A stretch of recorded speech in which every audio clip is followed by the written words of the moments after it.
कभी डालना, इससे उल्टा गलत असर हो सकता है। निर्धनता आ सकती है और घर में कंगाली छा सकती है। कई लोग अनजाने में होली की आग में ऐसी चीजें डाल देते हैं जिसका गलत प्रभाव उन पर पड़ता है। उन्हें यह पता ही नहीं होता कि इन चीजों को जलाने से घर में संकट आ सकता है।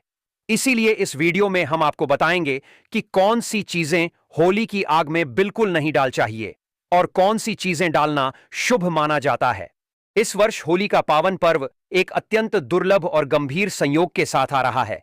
रंगों और उल्लास का यह त्योहार इस बार चंद्र ग्रहण की छाया में मनाया जाएगा। भद्रा का प्रभाव और खंडग्रास चंद्र ग्रहण दोनों का एक साथ होना साधारण बात नहीं है। शास्त्रों में जब भी किसी बड़े पर्व पर ग्रहण लगता है तो उसे विशेष सावधानी और नियमों के साथ मनाने का निर्देश दिया जाता है। ऐसे में होलिका दहन को लेकर लोगों के मन में स्वाभाविक रूप से दुविधा उत्पन्न हो गई है कि अग्नि प्रज्वलित करने का सही समय कौन सा रहेगा। पंडितों और ज्योतिषाचार्यों के मत के अनुसार इस वर्ष होलिका दहन 3 मार्च को ही किया जाएगा, जबकि 4 मार्च को धुलेंडी पर रंगों का उत्सव मनाया जाएगा। पूर्णिमा तिथि की शुरुआत 2 मार्च 2026 को शाम 5:55 पर होगी और इसका समापन 3 मार्च को शाम 5:07 पर होगा। पूर्णिमा तिथि के रहते ही होलिका दहन करना शास्त्र सम्मत माना जाता है, इसलिए तिथि और ग्रहण की स्थिति को ध्यान में रखते हुए यह निर्णय लिया गया है। इस बार होली के दिन पड़ने वाला चंद्र ग्रहण खंडग्रास होगा। यह ग्रहण केवल भारत में ही नहीं बल्कि दुनिया के अन्य कई देशों में भी दिखाई देगा। ग्रहण का प्रभाव धार्मिक दृष्टि से अत्यंत संवेदनशील माना जाता है, इसलिए ग्रहण काल में पूजा पाठ, भोजन और अन्य शुभ कार्यों को लेकर विशेष नियमों का पालन आवश्यक होगा। ग्रहण समाप्त होने के बाद ही शुभ कार्य प्रारंभ करना श्रेष्ठ माना गया है। ग्रहण के उपरांत शाम 6:25 से लेकर रात 8:50 तक होलिका दहन का शुभ मुहूर्त रहेगा। यही वह समय होगा जब विधि विधान से अग्नि प्रज्वलित की जाएगी। इसीलिए इस वर्ष होली केवल रंगों का उत्सव नहीं बल्कि संयम, श्रद्धा और सही समय की समझ का भी पर्व बन गया है। जो व्यक्ति इन नियमों का पालन करेगा वह इस दुर्लभ संयोग का सकारात्मक फल अवश्य प्राप्त करेगा। भक्तों, जब भी चंद्र ग्रहण लगता है तब ग्रहों की विशेष स्थिति बनती है। इस दौरान मंगल, सूर्य और राहु आमने सामने होते हैं। हमारे वेद और पुराणों में बताया गया है कि चंद्र ग्रहण के समय देवी शक्तियों का प्रभाव कुछ समय के लिए कम हो जाता है। शास्त्रों में नक्षत्र विद्या के अनुसार होलिका दहन की रात को सिद्ध प्राप्ति की रात माना गया है। इस रात सकारात्मक और नकारात्मक दोनों तरह की ऊर्जा बहुत सक्रिय रहती है। यही कारण है कि लोग सदियों से इस दिन विशेष साधना और उपाय करते आए हैं। ऐसा माना जाता है कि होलिका दहन की रात की गई साधना बहुत प्रभावशाली और फलदायी होती है, जिससे निश्चित रूप से लाभ मिलता है। इस दिन किसी भी देवता की साधना सिद्ध की जा सकती है। आज के इस वीडियो में हम आपको बताएंगे कि होली और होलिका दहन पर किए जाने वाले कुछ प्रभावशाली उपाय कौन कौन से हैं, जिनसे आप आने वाले नए हिंदू वर्ष में खुशियां पा सकते हैं और अपने दुख, दर्द व कष्टों को दूर कर सकते हैं। लेकिन क्या आप जानते हैं कि होलिका दहन पर कुछ चीजें ऐसी होती हैं जिन्हें कभी भी दहन की अग्नि में अर्पित नहीं करना चाहिए। इन चीजों को अर्पित करने से लाभ के बजाय नुकसान हो सकता है। यह वीडियो बहुत ही ज्ञानवर्धक होने वाला है, इसीलिए इसे अंत तक जरूर देखें। वीडियो शुरू करने से पहले लक्ष्मी माता का आशीर्वाद पाने के लिए कमेंट बॉक्स में जय लक्ष्मी माता अवश्य लिखें, ताकि उनका आशीर्वाद आप तक सीधे पहुंच सके। शास्त्रों के अनुसार होली के दहन के समय अग्नि में टूटा हुआ या खराब अनाज नहीं चढ़ाना चाहिए। ऐसा करने से होली माता का आशीर्वाद मिलने के बजाय श्राप लग सकता है। पूजा पाठ में हमेशा संपूर्ण और पवित्र चीजों का ही उपयोग करना चाहिए, क्योंकि अधूरी चीजें इस्तेमाल करने से फल भी अधूरा ही मिलता है। होलिका दहन के समय जब अनाज अर्पित करें तो उसके ऊपर हरे हरे पत्ते जरूर होने चाहिए। इससे पूजा का प्रभाव और अधिक शुभ होता है। इसलिए ध्यान रखें कि होली की अग्नि में शुद्ध और संपूर्ण चीजें ही चढ़ाई जाएं, ताकि जीवन में सकारात्मकता और खुशहाली बनी रहे। टूटा हुआ अनाज बिल्कुल भी ना हो। हमेशा याद रखें कि होली के दहन से ठीक पहले घर में गन्ना अवश्य लाएं और उसकी संख्या 2, 5 या 7 होनी चाहिए। अग्नि में पानी वाला नारियल नहीं चढ़ाना चाहिए, इससे पाप के भागीदार बन सकते हैं। हमेशा सूखा नारियल ही होली की अग्नि में अर्पित करना चाहिए।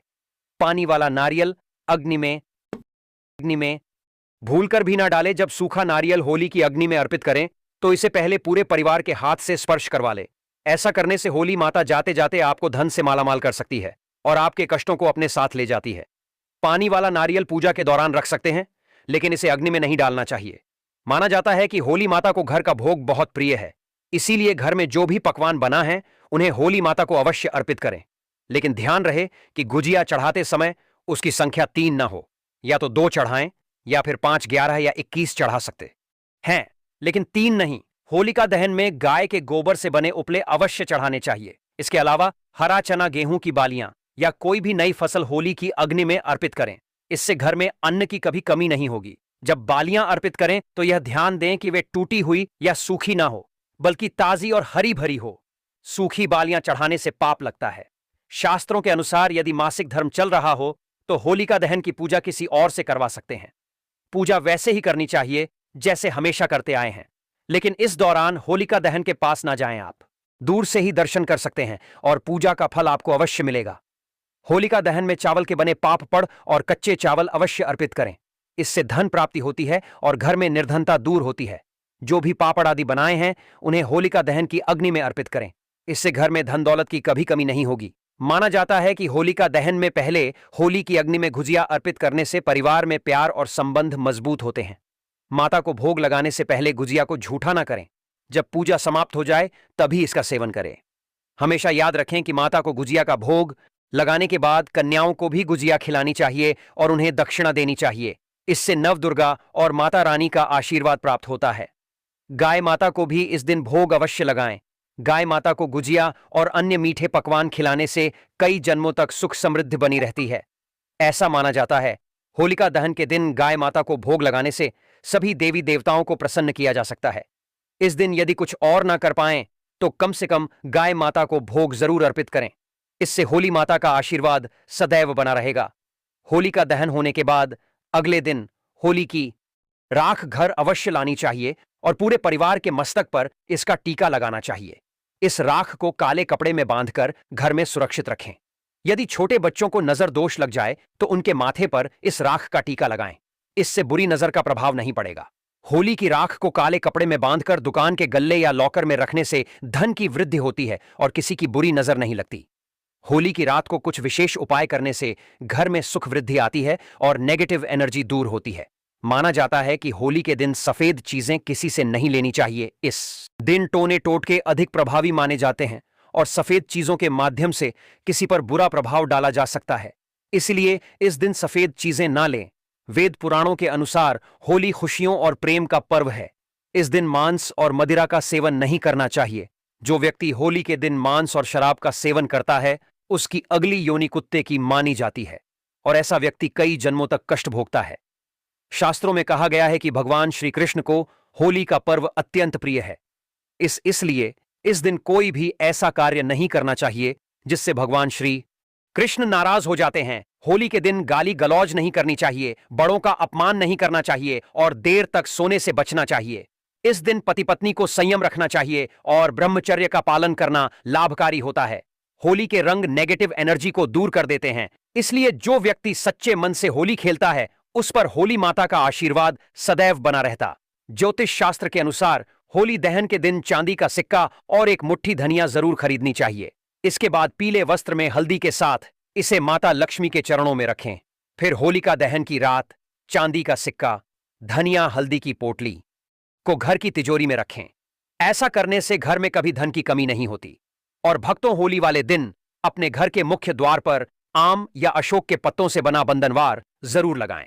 वास्तु के अनुसार ऐसा करना बहुत शुभ माना जाता है। घर के दरवाजे पर बंधनवार लगाने से सकारात्मक ऊर्जा आती है और नकारात्मक शक्तियां दूर रहती हैं। शास्त्रों के अनुसार होली के दिन तुलसी के पौधे को बहुत शुभ माना जाता है। इस दिन तुलसी का पौधा लाकर उसे अपने ड्राइंग रूम या हॉल में रखना अच्छा होता है। मान्यता है कि जहां तुलसी का पौधा होता है वहां धन और समृद्धि बनी रहती है। वास्तुशास्त्र में होली के दिन धातु के कछुआ को भी शुभ माना गया है। कहा जाता है कि धातु का कछुआ घर में रखने से सकारात्मक ऊर्जा आती है और धन की बढ़ोतरी होती है। इसलिए होली के शुभ अवसर पर धातु से बना कछुआ घर जरूर लाएं। होलिका दहन की रात वहां की राख लेकर आएं और उसे घर के हर हिस्से में हल्का सा छिड़क दें। इससे घर की नेगेटिव एनर्जी समाप्त हो जाती है। साथ ही होली के दिन सुबह घर के मुख्य द्वार पर बंधनवार जरूर लगाएं, क्योंकि पूर्णिमा तिथि मां लक्ष्मी को प्रिय होती है। ऐसा करने से घर में उनका आशीर्वाद बना रहता है। होली एक पवित्र त्योहार है और इसे सच्चे मन और श्रद्धा से मनाना चाहिए। जो लोग होली का त्योहार सम्मान और सच्चे मन से नहीं मनाते, वे भगवान श्री कृष्ण के आशीर्वाद से वंचित रह सकते हैं। अब बात करते हैं कि होली के दिन किन चीजों का दान नहीं करना चाहिए। वीडियो आगे बढ़ने से पहले लक्ष्मी माता के सच्चे भक्त वीडियो को लाइक जरूर करें और कमेंट बॉक्स में लिखें, जय मां लक्ष्मी, हम पर और हमारे परिवार पर कृपा करें और हमारे दुख दूर करें। लिखें ताकि लक्ष्मी माता जी का आशीर्वाद आप और आपके परिवार पर बना रहे और आपको कभी भी धन की कमी ना हो। वास्तुशास्त्र के अनुसार होली के दिन सुहागन महिलाओं को बिंदी, सिंदूर, अलता और अन्य 16 श्रृंगार की चीजें दान नहीं करनी चाहिए। इस दिन नेगेटिव एनर्जी समाप्त होती है और सकारात्मक ऊर्जा का संचार होता है। ऐसे में इन चीजों का दान करना पति के लिए हानिकारक हो सकता है। आमतौर पर वस्त्र दान करना पुण्य का कार्य माना जाता है, लेकिन होली का दहन और रंगों वाली होली के दिन वस्त्रों का दान नहीं करना चाहिए। वास्तुशास्त्र के अनुसार इन दिनों वस्त्रों का दान करने से व्यक्ति की सुख, समृद्धि और खुशहाली प्रभावित हो सकती है। वास्तुशास्त्र के अनुसार होलिका दहन के दिन पैसों का दान नहीं करना चाहिए। ऐसा करने से आर्थिक स्थिति पर नकारात्मक प्रभाव पड़ सकता है। कोई भी व्यक्ति कई दिनों से धन से परेशान है, उसके जीवन में पैसा नहीं आ रहा है, धन की समस्याओं से जूझ रहा है, अगर वह इस उपाय को पूरे मन, भाव, श्रद्धा से कर लेता है तो समझो उसकी परेशानी हमेशा के लिए दूर हो जाएगी। जान लेते हैं हम ऐसा कौन सा उपाय है जिसे हमें होलिका दहन वाले दिन करना है। अगर आर्थिक परेशानी हो तो होलिका दहन के समय 7 गोमती चक्र आग में डालें और श्री महालक्ष्मी नमः मंत्र का जाप करें। इससे धन आगमन के मार्ग खुलते हैं और कर्ज से मुक्ति मिलने की संभावना बढ़ती है। साथ ही आपका कितना भी पुराना कर्ज हो, कोई भी धन से संबंधित परेशानी हो, आपको केवल और केवल यह 7 गोमती चक्र वाला उपाय तो अवश्य ही कर लेना है। यह बहुत ही शक्तिशाली और प्रभावशाली उपाय है। पहले के जो महात्मा वगैरह होते हैं वह उपाय को जरूर ही करते हैं, और जो बड़े लोग होते हैं वह भी इस उपाय को जरूर ही करते हैं। यह गुप्त उपाय को आपको कोई नहीं बताएगा, सिर्फ और सिर्फ हमारा चैनल प्राचीन जानकारी ही बताएगा। अंबानी के घर भी यह देखने को मिलता है। जब भी होलिका दहन होता है तो वह भी इस गोमती चक्र का प्रयोग जरूर ही करते हैं। अगर आपके जीवन में इस वीडियो का थोड़ा भी यूजफुल है तो आप एक बार वीडियो को जरूर ही लाइक कर दें। इससे हमारा वीडियो बनाने का उद्देश्य है वह और भी ज्यादा बढ़ जाता है और हमें और भी ज्यादा उत्साह होता है कि हम आपके लिए एक से एक बढ़कर उपाय आपके लिए लेकर आए। नंबर 3, स्वास्थ्य और रोगनाश। अगर कोई व्यक्ति बहुत ज्यादा अपने स्वास्थ्य